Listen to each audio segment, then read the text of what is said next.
This is WPSL Port St. Lucie, the talk of the Treasure Coast.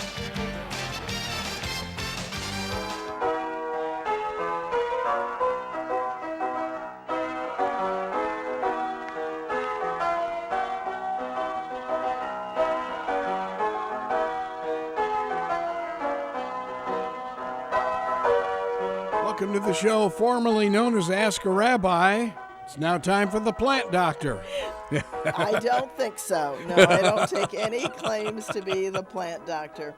However, we did do well. This is Rabbi Shafir Lobb of Congregation Eitz Chayim, your Jewish home on the Treasure Coast. And yes, thanks to Ada, I'm sure that the buying public at our plant sale was diminished, and we did watch quite a bit of rain. We were actually very lucky. We were able to load in dry. And really? Yeah, Oh. unload in dry. Wow. But I know that some of the people drove in rain. We did. We drove in. It started raining shortly after we left. Well, of course, the air show was supposed to have been on that. Now, the Air Force basically did a back-to-back, and then they were out of there. I mean, and then, of course, the rest of the air show didn't go. Yeah. Yeah. That was tough. Yeah, Wow. welcome to, and Ada had one of the craziest paths. I mean, it looked like a beyond drunk storm/hurricane.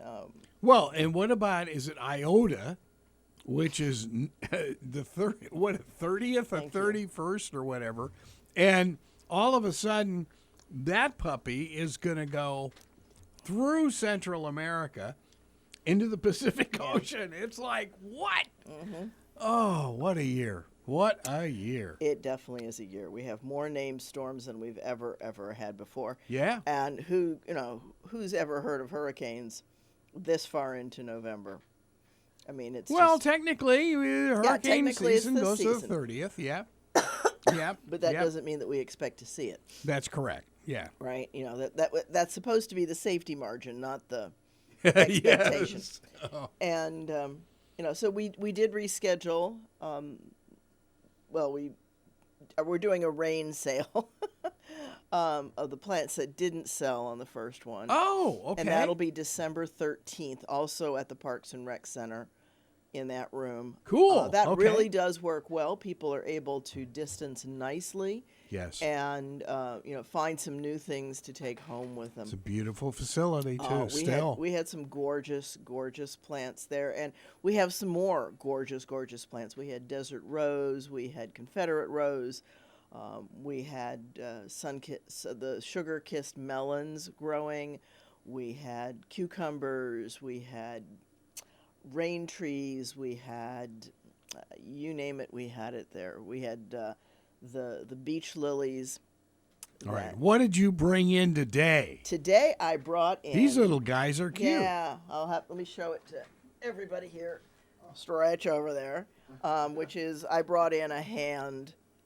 All right, these are called hands of bananas, and I actually used this with my Chinese students yesterday because I had a student and we were learning colors and we learned about bananas, and we learned to count to 10. And so we discovered that there was more than 10 on this hand. Okay. There's slightly more than 10. But, we did 1, 2, 3, 4, 5, 6, 7, 8, 9, 10. There's 2 more. 1, 2. There you go. So those are cute. Yeah. I don't think I've ever seen them I've before. been told those are Cuban. Some people call them finger bananas. Those are on a banana plant. It's not really a tree. It's really a plant. It doesn't have bark.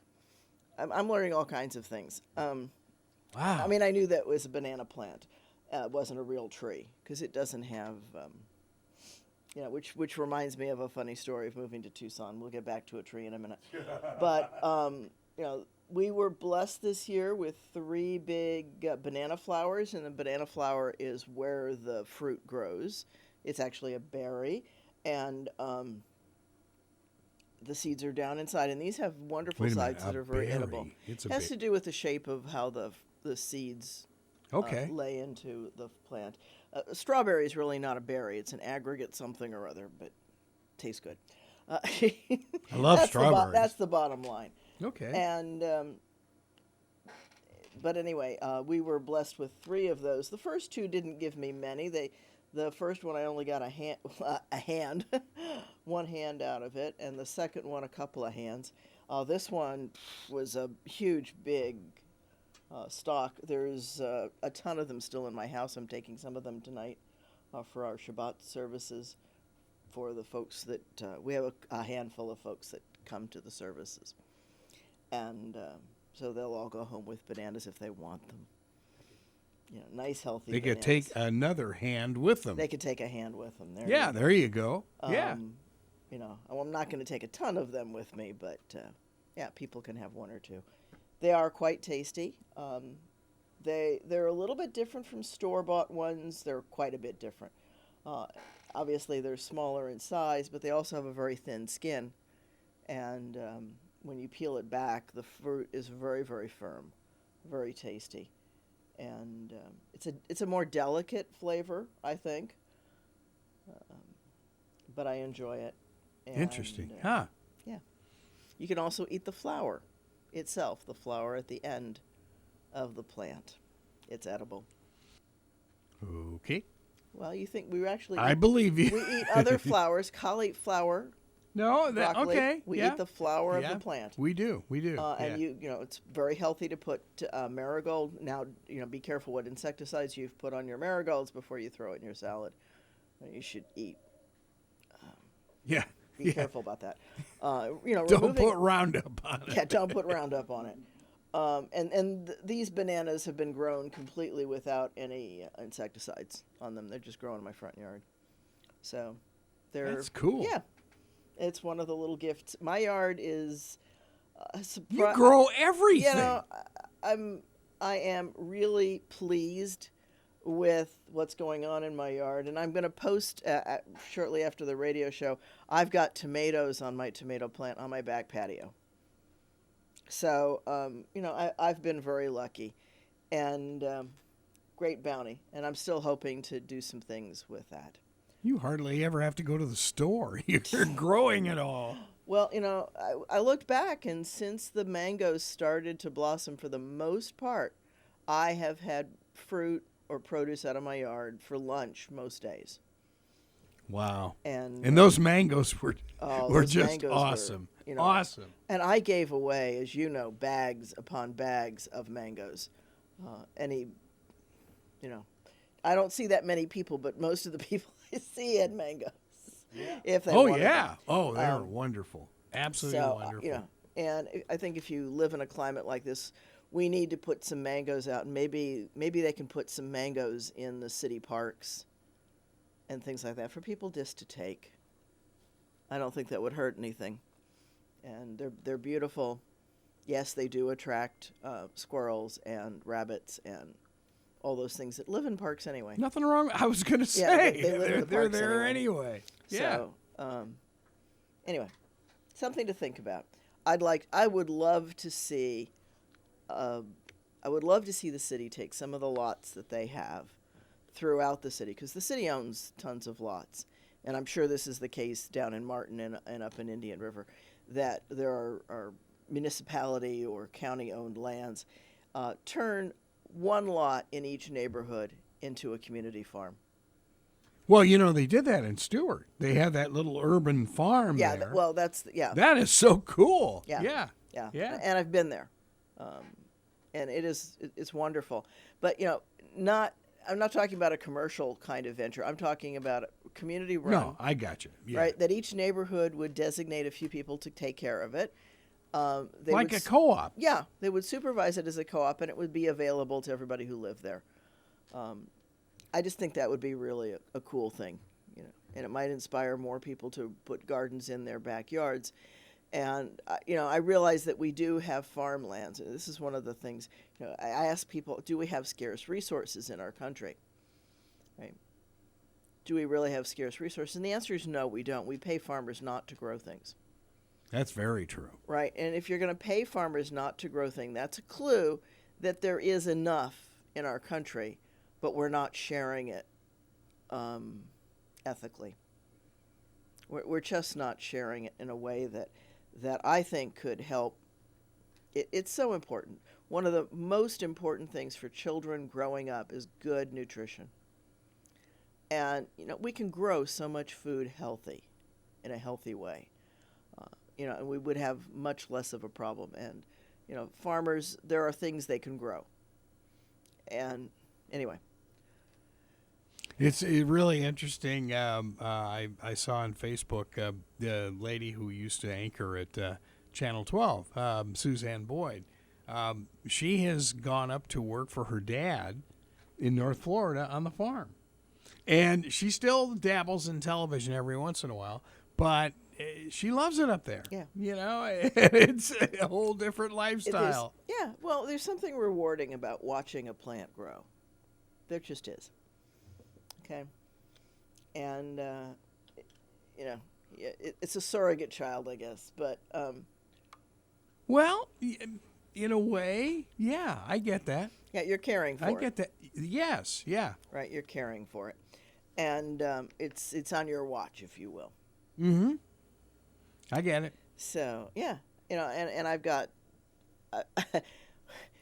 I came home with more plants than I took to the... No. Yes. But it was a great sale, and I do invite people to come out. So it's December 13th from 2 to 5 at the Parks and Recs Community Center on Arosa.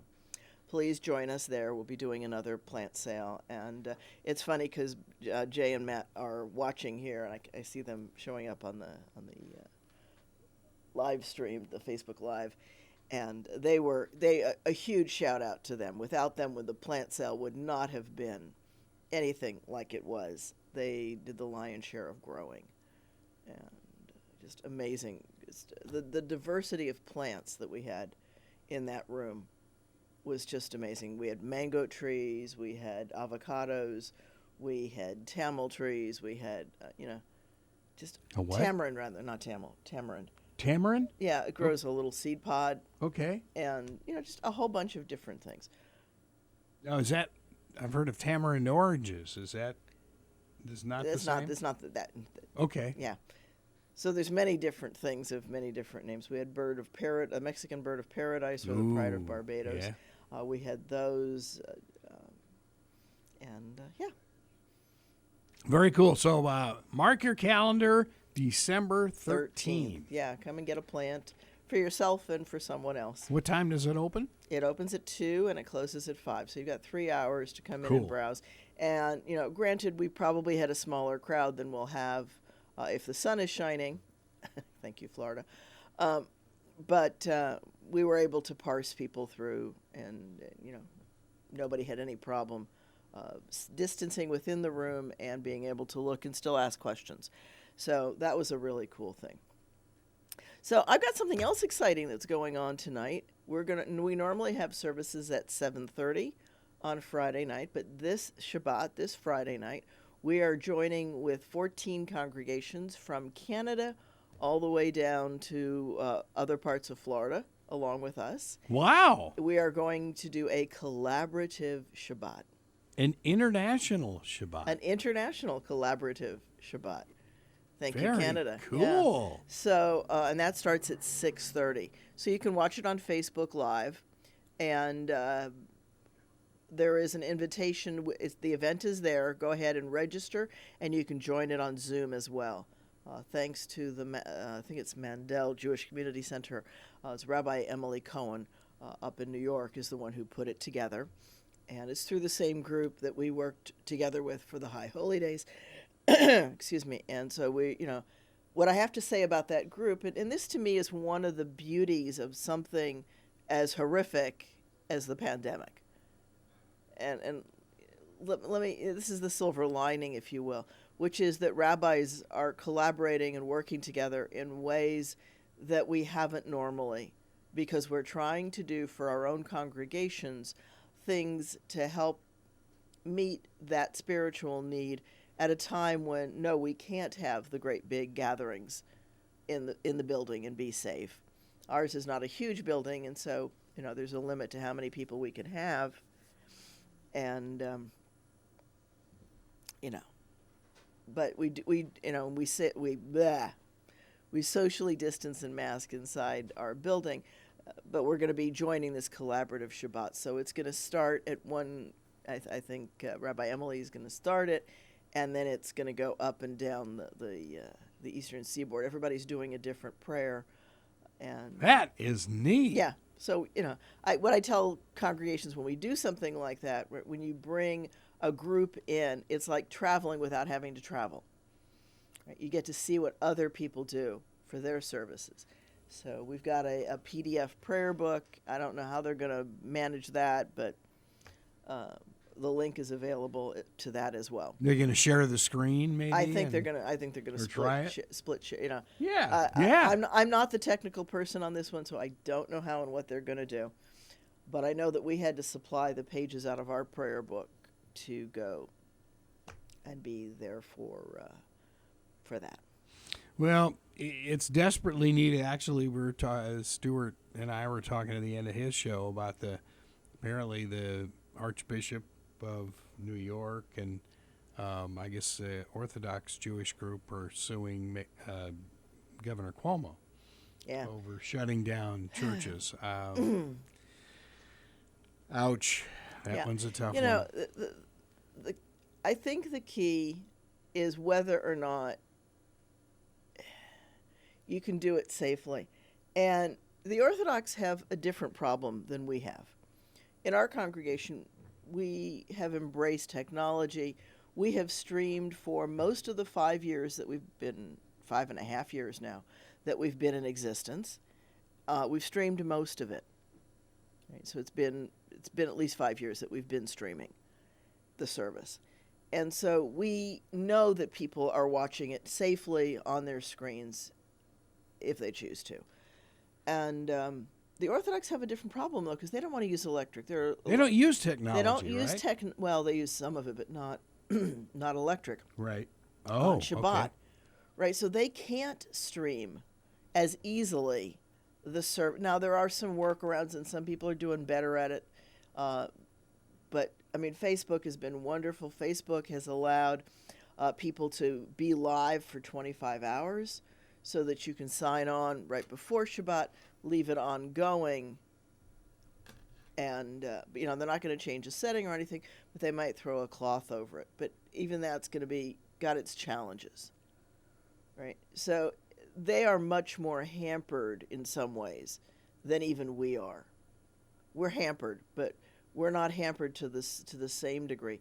And I know that the Chabad group in Stewart had in-person High Holy Day services. They rented a big hall and spaced in it for their group because of the not doing, and how big a facility do you go? And New York is huge, and New Yorkers have You'd have to use a Javits Center or something. And I think so there's all kinds of questions in there. If you can, even during the shutdown, the Broadway wasn't shut down because they weren't allowed to open. They were shut down because on the reduced attendance, they were no longer profitable. Correct. Right. They have to stock so many of the houses, and they're based on mobbing at the concession stands and all of that other stuff. There's a lot of close contact in that building. Now the governor doesn't want them until June. There are some real serious issues. New York has got special problems because it's such a high-density population. And, can we do it safely? The answer is yes. Do we? Not always. If you look at what probably spread a lot of the White House infection, the Rose Garden, not social distancing, not wearing masks. If people properly wore masks and properly washed their hands and properly socially distanced, then I think the spread would be less. CDC says it would be much less. The challenge is that you've got all the people who have yes buts, right? So they don't want. My husband doesn't like wearing the mask, but he wears it, right? He's part of the population. I can take my glasses off, and so if they fog, it's not a big deal unless I'm actually doing something with the glasses on. And I'm sure that you've experienced that, the fogging of the glasses with the mask. Yeah. Right, which tells you that some of your breath is escaping up into your face anyway. Sure. Because some of it's going to. But if the better the mask, obviously, the better you are at that. And they've now got that little breather thing up front that reduces the escaped air and reduces the fogging, therefore. And Costco is talking about not only masks, but masks and face coverings. No, the shields. It's like, whoa, Yeah. man, that's really getting serious. Well, you see a lot of the healthcare providers doing both, right? Oh, 'Cause sure. The shield does some protection. And again, it's a question of how it's used and which shield, right? Some shields have, they don't, the one I wear comes down this way. And, I only have to move my head down a fraction and I hit my chest with the shield. A lot of the shields go out, and so, no, they're not really protecting anything. They're protecting the wearer from getting their eyes splattered. A lot of people on airplanes are wearing the shields. And the one you fixed for me, I'll be using for the basketball games this year. Yeah. So, but there's a huge, they're not standardized, and that's part of the problem. How do you tell somebody, and I've seen people do that, they're wearing the shield. I see some that wear the one that really covers and some that do that. How do I know mine really works? I've coughed in it. I've got this chronic cough. Everybody who listens to the show knows that I have this chronic cough. I've coughed a couple of times a day, every day of my life that I can remember. And that sniff that I just did. Thank you, postnasal drip, deviated septum, and all that other good stuff that I've got. Gee, thanks, Mom. Yeah. Thanks, Mom and Dad. Mom mostly. Mom had it. Yeah, well, but we get stuff from our parents. So I have coughed inside my shield, and I have to go clean the shield when I do that because I can see the splatter on it. So I know that it's all of that didn't get out. Sure. Into the larger area. So I'm very cognizant of that. And some congregations have put plexiglass up so that the cantor can sing. I don't bellow when I sing. I sing pretty softly. I sing into my own little mic that's clipped inside the shield. So my volume's not real high. And that volume has a lot to do with how far you project. As you know, you've got the people who mumble and you can't hear a thing they say. They're not projecting very far. But if I would sit out here and talk in command voice, which, thank you, Air Force, I do understand it, all those wonderful years. And, if you're command voicing, then, yeah, you're projecting, because you're projecting your voice and you're projecting your breathing with it. By the way, happy birthday to all the Marines out there. And, of course, you couldn't exist without the Air Force. That's Or the Navy. Or the Navy. So, so yay for all of them. Yes. Oh, yeah. And, yeah. So, plant sale, collaborative Shabbat. We're doing a lot of things. Next Friday is third Shabbat, again, catered by 2J's. Another chance to do that, curbside pickup at the temple. And so you can have a wonderful hot meal delivered by 2J's to the temple. You can pick it up here at the temple, and the temple's 540 University Boulevard. And we've been really blessed. One of the things that I love about our third Fridays is that we provide a hot meal to the first responders by us. So they get a hot chicken meal. Nothing like a good meal and a bowl of soup. Sure. So we've been able to do that, and a thank you to everyone who has contributed, including a couple of people from Tucson who actually donate to make sure that we can continue to do that. That is so cool. Yeah. Wow. Okay. So, yeah. Yeah, so here's a piece out of Tucson. I was just interviewed not long ago by Desert Leaf. So there'll be an article in there. All right. From a Tucson connection. You'll have to post that. I will have to post it once they do it. Yeah, that's great. I think it's the December issue that's coming up. Okay. So we shall see. It's about my Hanukkah menorahs, and I'll start to talk about that because it's there. It's coming. We're a month away. We're 1 moon away from Hanukkah. Hanukkah starts the 25th of Kislev. Now, what's Kislev, I hear you say? I see it on your face. Yes. Kislev is the winter solstice month in the Hebrew calendar. Okay. Okay, and it's interesting to me that it is the 25th of that month, which also means it's a very dark time of the month because the new moon's around the 30th, and so it's the dark time of the winter length in this hemisphere. So it starts the same day as Christmas then in the Christian side. Yeah, but a different calendar, a different month. It's Kislev, it's not December. Oh, okay, I got you. Okay. Right? It's not the 25th of December, it's the 25th of Kislev. Sometimes it overlays. Right. This year it's a little bit earlier. It's in the teens. It's a month from now, so Okay. you can figure that out pretty quickly. We're 4 weeks away. Okay. And during Hanukkah, we are going to have our Zoom party, Night of 10,000 Lights. So we're going to invite everybody to light their Hanukkah at home. We're going to do it with Zoom. And that way we'll dim the lights and look at everybody's Hanukkah. We'll put up the screen and be able to see everybody. Plus we've got a handful of people who come to our services in person in the building. And we ask that you distance and wash your hands and wear the mask and all of that. And, knock wood, it's been working so far, and hopefully we'll keep it that way. But again, with Zoom, but with your Zoom, friends and anybody relatives can join. all over the country, all over the world. All over the world can join with us, and You get some of your Chinese students to get involved in that. I think that would be cool. They actually have a unit where they learn about different holidays. Really? Yeah. So they learn about Okay. Hanukkah, they learn about Ramadan from the Muslims, and they learn about Diwali in the Hindu. And, of course, When is that season?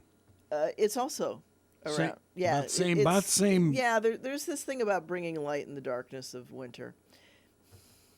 Okay. Theirs rotates because they've got a complex intercalated calendar as well. A who? Intercalated. I have never heard that word. Intercalated. That means that the calendars are calculated, right, to jiggle and jive with each other. The ancients used a lunar calendar. Which makes sense. It makes all kinds of sense because, they didn't have a satellite hooked to the world clock in Boulder, Colorado, folks. So you had to have a Boulder before you could have a world clock. And they didn't have a Rolex either. They didn't have Rolex. They didn't have Timex. All those X's. The Arabs hadn't yet given Europe the Swiss movement. All right, back up. What? You can thank the Arabs for bringing the watch movement To Switzerland? to Europe, right? The Moors in Spain and throughout Europe, Wow. right? Okay. People don't realize that. They brought the guitar and other stringed instruments. They brought surgery and surgical instruments, and they brought the Swiss movement. They're very concerned with time because their prayer windows are much tighter for time. And so if you're going to have a certain time of day where you're allowed to say a certain prayer, then you've got to know when it's that time. And so they worked very much on how to tell time. Judaism's times of prayer are much more organic and not as dependent on tools. So, we didn't go there. But navigation and those kinds of things, Jews and Muslims very involved in it if you look historically. So, and those kinds of things were taught by parents to children. They were family business, if you will, the family business. That's interesting. So, Wow. so let's go back to calendars, right? So a lunar calendar is 29 to 30 days. It's 29 and a half days. So some of the months are going to be 29 days and some are going to be 30, depending on how the new moon falls out. And now we're savvy enough that we can calculate it, although the calculation admittedly is starting to slip a little bit. But in the ancient days, you could look up and you could remember most of the day where the moon was the night before. It was easy. People would look up at the moon and then they'd go to bed. They'd know what time of the month it was. And it was easy to watch. So a year was 12 of these lunar months. well, that's great, except that that's something under 360 days. It's actually 354 to 355 days, depending on how, Okay, so you're a little bit short because the solar calendar is 365 or and a quarter days. None of this is exact. None of this works out automatically. So, that shoots the idea that whatever. But so what they did, because a lot of these ancient societies were very agricultural based, and they had to know when to plant their mango trees. They had to know when to plant the wheat. They had to know when to plant the barley, when, which crops when, and when to harvest this and when to do that. They were aware of the solar calendar. And so they jiggled and added extra months periodically. So the leap year on a lunar calendar, if it's phased into the solar calendar, then it has most years 12, but every so often it has 13 months. And that's why Chinese New Year moves January, February. Okay. It depends on whether or not it's a leap year. So if it's a leap year for them, it's going to be February. Gotcha. If they're coming off of a leap year into the new year. And they've kind of done this interesting blend of, it's 2020, but they're using the lunar months, so it's a little different. And the Hindus have a similar kind of calendar. It's lunar and tied to the solar, because farmers are keenly aware of where the sun is in the sky and how much sunlight they're getting. And if you read through rabbinic literature, you'll see a description of how do you know when it's a leap year. You know that it's a leap year if it's the spring month, but the barley has not yet sprouted. And so you add an extra month to wait for the barley. Okay, but it's also carefully calculated and positioned so that the Jewish holidays don't end up on the wrong days. And that's a really long explanation of why Hanukkah can never start on a Tuesday. Okay. Right, because the other holidays are so fixed. You can't go, you can't come off of a fast and go into Shabbat.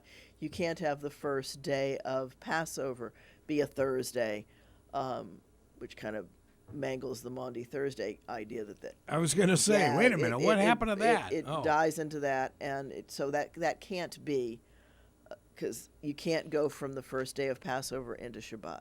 You can't go from a holiday into Shabbat. You can start a holiday on Shabbat. You can start a holiday, which is a real pain, on Saturday night right after Shabbat.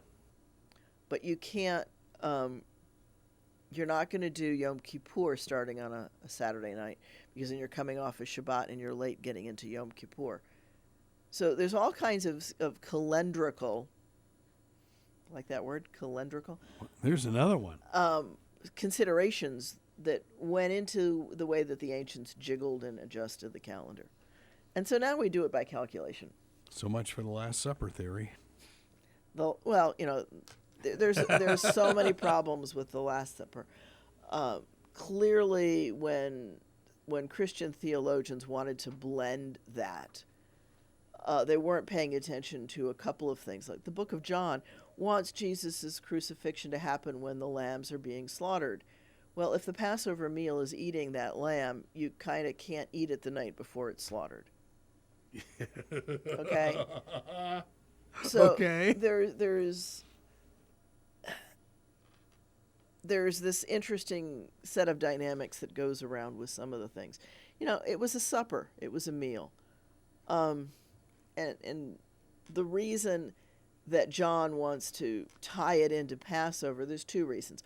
One, he wants to get it off of Sukkot, which is a much more likely time for it to have occurred, for a variety of historical reasons, not the least of which is palm branches being waved in Jerusalem. They're waved in the fall for the holiday of Sukkot. Mm-hmm. And he wants to imply that somehow Jesus is the lamb being sacrificed, because we think of lambs as being innocent, and the Paschal lamb is not about. It's not about innocence. It's a lambing festival. It's to remember oppression and freedom.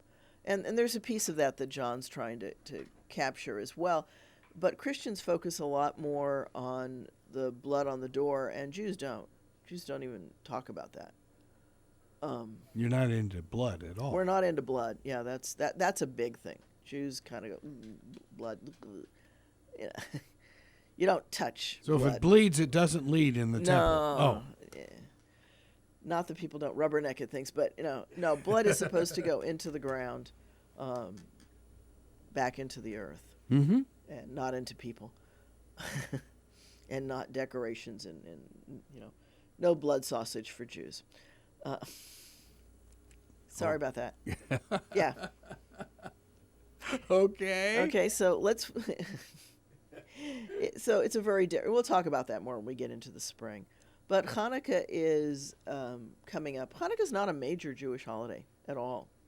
Well, you've said that before. Yeah, and I always thought it was, but well, yeah. it gets play because if you're a Jewish kid and you're looking at this brightly lit tree with all the stuff, kids are attracted to shiny objects, and so Hanukkah has gotten more play because of the commercialization of Christmas.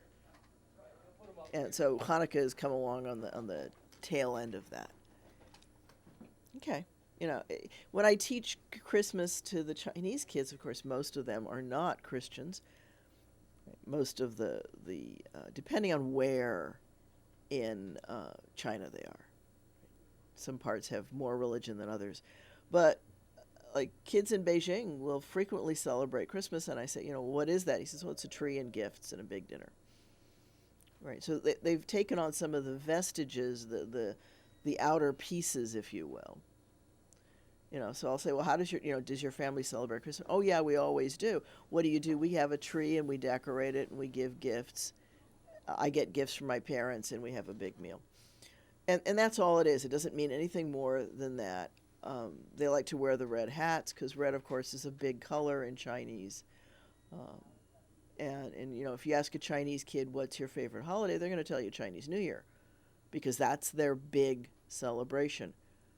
The Chinese New Year, and people who want to say that China didn't take COVID seriously, they canceled 90% of Chinese New Year in an attempt to contain COVID. Because Chinese New Year is called the biggest human migration, because people go and visit their parents and they do all kinds of things on that holiday. Yeah, and you look at the population of that country. It's staggering. China is the biggest population on the planet. India is number 2. America is number 3. So, yeah. India is growing so quickly. India is growing, and it's very, very condensed. It's much more congested than China and or America. Much more congested. Was watching CNBC, speaking of congestion, they had a story out of New Delhi and you literally could not see from the smog.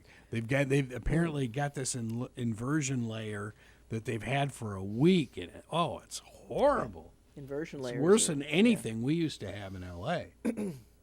So yeah. Yeah. And of course, there's a big festival that happens every so many years in India, every 13 years, and you want to talk about mobs, and we just had it a few years ago, so it's a few years away, and there's lots of different holidays that different cultures have, and Christmas is an interesting one because it's, like I said, in China it's a party. It's a party with. And they have alternate names for Santa. They call Santa Santa. They call Santa Father Christmas. They call they don't so much Saint Nick, but Father Christmas or Santa or something like that. And of course, if you look at the Hispanics, will celebrate Christmas, if you will, in January. Well, and the Greek, right? So there's multiple calendars. There's multiple calendars within the Christian world as well, right? The calendar that we use is largely Rome's. And we can tell that because, the month of August, named for Augustus. Gee. Imagine that. Lovely Gregorian calendars. Yes, there you go. It is the Gregorian calendar, and it hasn't been around that long, and it's quite an invention. And the reality is he who controls the calendar does have a major influence on what else is going on in the world, but not a complete influence. And so holidays are interesting. It was funny. I was sitting back and I was saying, okay, we're in the Hebrew month of Cheshvan. We're on the 26th day of Cheshvan, and so it's almost over. And Cheshvan is supposed to be the month where rabbis catch their breath because not much is going on. And so we've had a plant sale. We've got this collaborative Shabbat. We've of course got Third Friday. And I'm like, okay, where's the rabbi's vacation in here? There's no such thing, as you know, because I'm here every Friday. And most Fridays. I think I've missed one or two in the years that I've been doing this.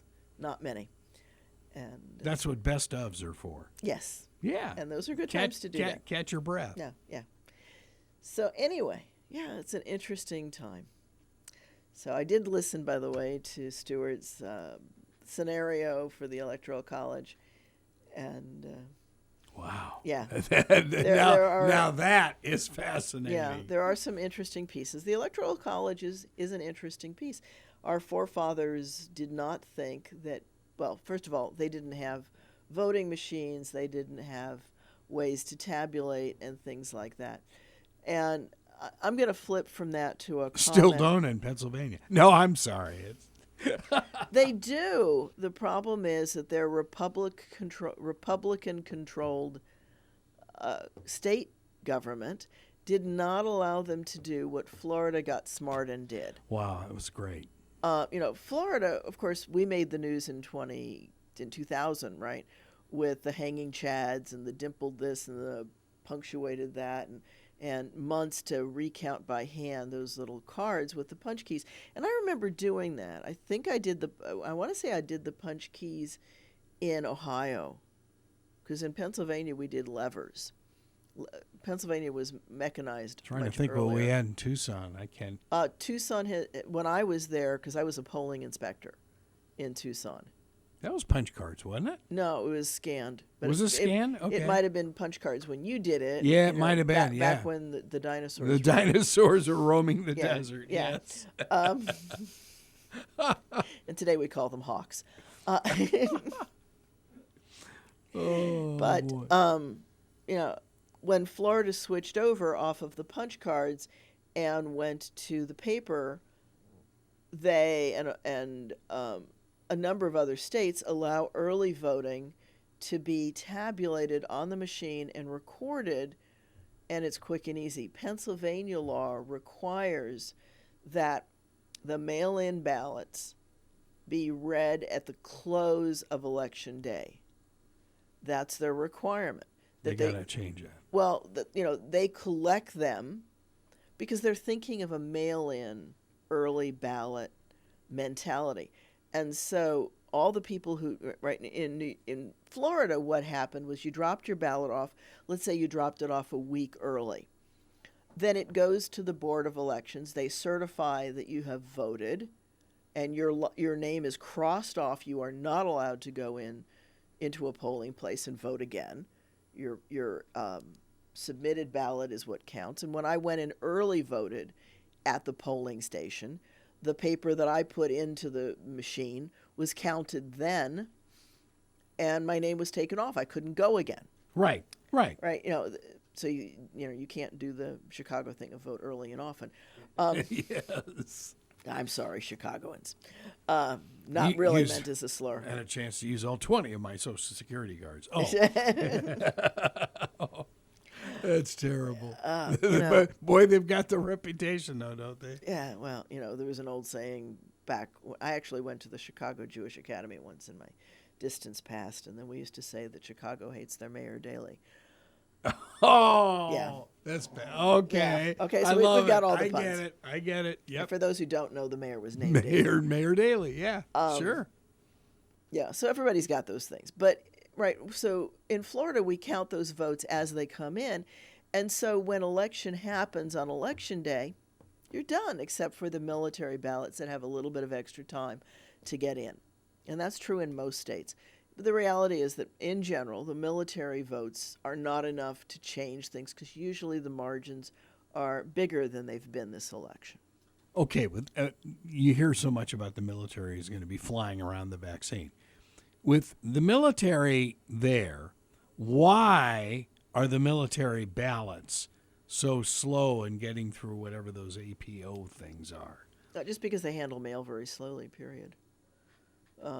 Mail, that's why most soldiers talk to their families on Facebook, Skype, chat.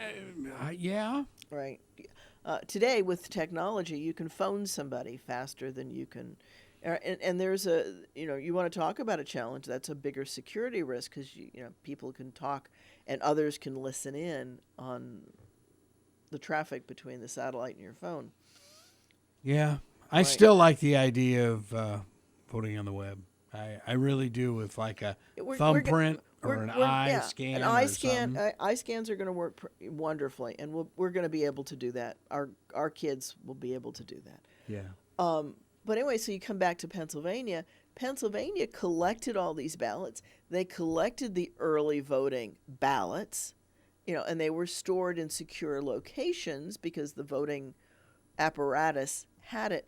And right here's the piece on the voting apparatus is that Republicans and Democrats are a big part of who makes up that organization.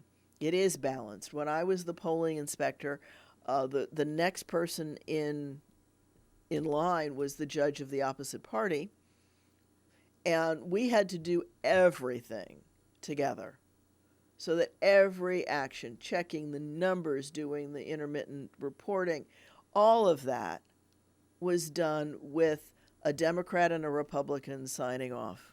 See, I have never seen that side of elections before. Well, I think that that's most people fascinating to haven't, me. and so That's most people don't fascinating. understand it. But the polling stations are run by a cooperative. Now, you can have people who are independent who work in the polling station. And, when President Obama was elected, I worked the polling station for his first election. And the lines were out the door. And we had observers, and they were allowed to walk around. They were not allowed to touch anything. And, you look at Pennsylvania streamed live their entire election. They're still streaming the counting and the certification. How can you be more transparent than having cameras look over the shoulders? And, what they're trying to protect, by the way, folks, is not what's on the ballot, but the private personal information that's on the envelope. That's the piece of what they're trying to protect. And when we heard about the paper going up to block, that was because they were opening the envelopes, not because they were counting the ballots, but because they were certifying the envelopes. The way that mail-in ballots or drop-off ballots are certified is that the front cover determines whether or not your vote is going to make it to the next stage. If the front cover is filled out correctly, your identity is verified on it, you've followed all the rules, you've checked all the boxes, you've signed everything. Now, if it's something where you can still do it because you missed a box or you didn't do something right, those go into a provisional box, and they notify the person, and they can come in and remedy the situation. They can bring some ID to prove who they are and get themselves tallied. So that's some of the provisional stuff, and they've got however many days that state, because we're a united state, so each state gets to decide it. So what they've done is they held all of those ballots. They didn't even certify them that they were eligible to vote until after the in-person balloting. So they have these tired folks who have to work extra, or they bring in extra crews to work which is what they did, right? They've just had, and most of And they these were are- working 24/7. They were working 24/7. People would go and take cat naps and stuff like that. And, so when somebody says it's certified, that means that a Republican and a Democrat have both looked at it and both said okay. And in most of these cases, they have a third person there, so that if the Republican and the Democrat don't agree, then there's a witness to say whatever happened with it, because you don't want to kick out somebody's vote carelessly. We want everybody to have a chance to have their vote counted. That's the important stuff. So that's why Pennsylvania is taking forever, because their legislature did not allow them to back it up the way that Florida does and pre-count. Yeah, hopefully they'll do that. Hopefully they'll get smarter as they move down the road. Well, and of course Carol has mentioned it several times. Standardize it. It's like. Well, that impinges on states' rights. I know. It gets into states' rights, but.